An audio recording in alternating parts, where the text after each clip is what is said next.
Assalamualaikum warahmatullahi wabarakatuh.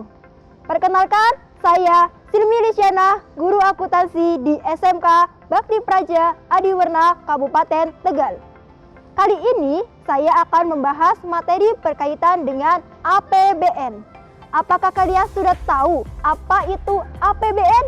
Yuk simak video berikut ini. Halo, ini Asi dan Ersanti yang memiliki kesamaan, yaitu diberi uang saku oleh orang tuanya sebesar Rp300.000 per bulannya. Tetapi Ersanti seringkali di tengah bulan kehabisan uang sakunya. Sedangkan Asi, uang sakunya selalu aman setiap bulannya karena dia memiliki perencanaan keuangan yang baik, mulai dari pembelian kuota internet, transport, dan menganggarkan pembelian jajanan di sekolah 1 bulan. Dari ilustrasi video sebelumnya dapat disimpulkan bahwa negara Indonesia juga memiliki perencanaan keuangan. Betul tidak? Ya, jawabannya tentu betul, memiliki perencanaan keuangan yang kita kenal dengan sebutan APBN, Anggaran Pendapatan dan Belanja Negara.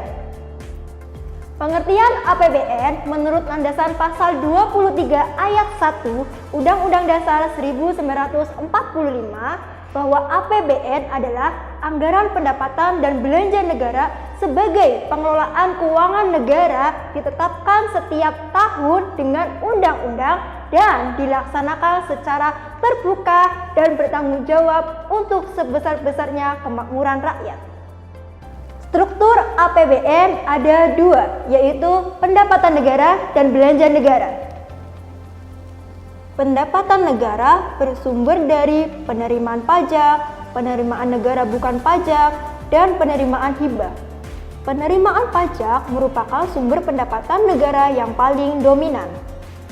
Kemudian, belanja negara itu meliputi dari belanja pemerintah pusat dan transfer ke daerah dan dana desa.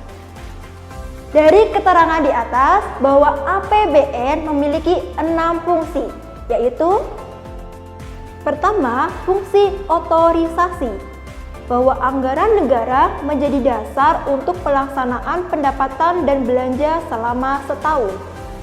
Kedua, fungsi perencanaan, bahwa anggaran negara menjadi pedoman manajemen dalam merencanakan kegiatan selama setahun. 3. Fungsi pengawasan, bahwa anggaran negara menjadi pedoman untuk menilai apakah kegiatan penyelenggaraan pemerintahan negara sudah sesuai dengan ketentuan yang telah ditetapkan. Keempat, fungsi alokasi, bahwa anggaran negara harus diarahkan untuk mengurangi pengangguran, pemborosan sumber daya supaya meningkatkan efisiensi dan efektivitas perekonomian. Kelima, fungsi distribusi, bahwa anggaran negara harus memperhatikan rasa keadilan dan kepatutan berdasarkan alokasi guna menyalurkan dana kepada masyarakat. Keenam, fungsi stabilisasi, dengan adanya APBN dapat menjadi pedoman diharapkan menjaga keseimbangan antara masyarakat melalui adanya intervensi untuk mencegah terjadinya inflasi maupun deflasi. Disinilah APBN 2022 bekerja keras menyerap semua gejolak yang terjadi penanganan selama pandemi, serta melindungi masyarakat dan mampu mendorong untuk menjaga pemulihan ekonomi.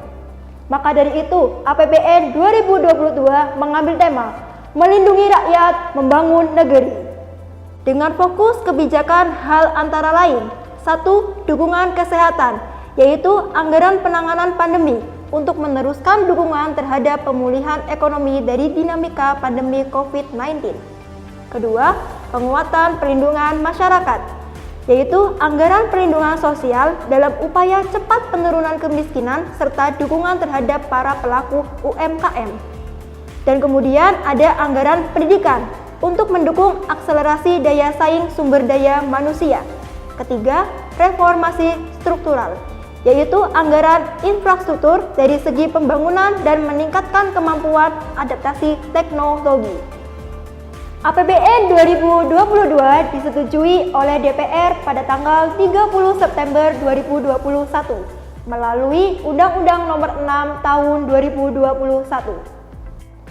Pendapatan negara 2022 ditargetkan sebesar Rp1.846,1 triliun dan belanja negara 2022 ditargetkan sebesar Rp2.714,2 triliun. Kalau dilihat, belanja negara pada APBN 2022 lebih besar daripada pendapatan negara, sehingga disebut dengan anggaran defisit negara. Anggaran defisit negara 2022 sebanyak Rp868 triliun atau 4,85% dari produk domestik bruto. Dengan tujuannya dari defisit anggaran untuk memberikan stimulus pada sebuah perekonomian.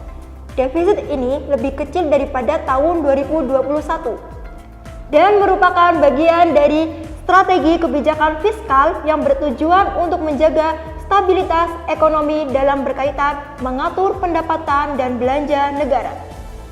Dari penjelasannya sudah ditampilkan bahwa APBN merupakan anggaran pendapatan dan belanja negara sebagai pengelolaan keuangan negara setiap tahun dengan undang-undang dan dilaksanakan secara terbuka dan bertanggung jawab untuk sebesar-besarnya kemakmuran rakyat.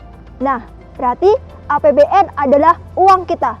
Maka kita sebagai generasi bangsa Indonesia diharapkan mampu membangun Indonesia dengan turut serta mengawal APBN. Sekian dan terima kasih.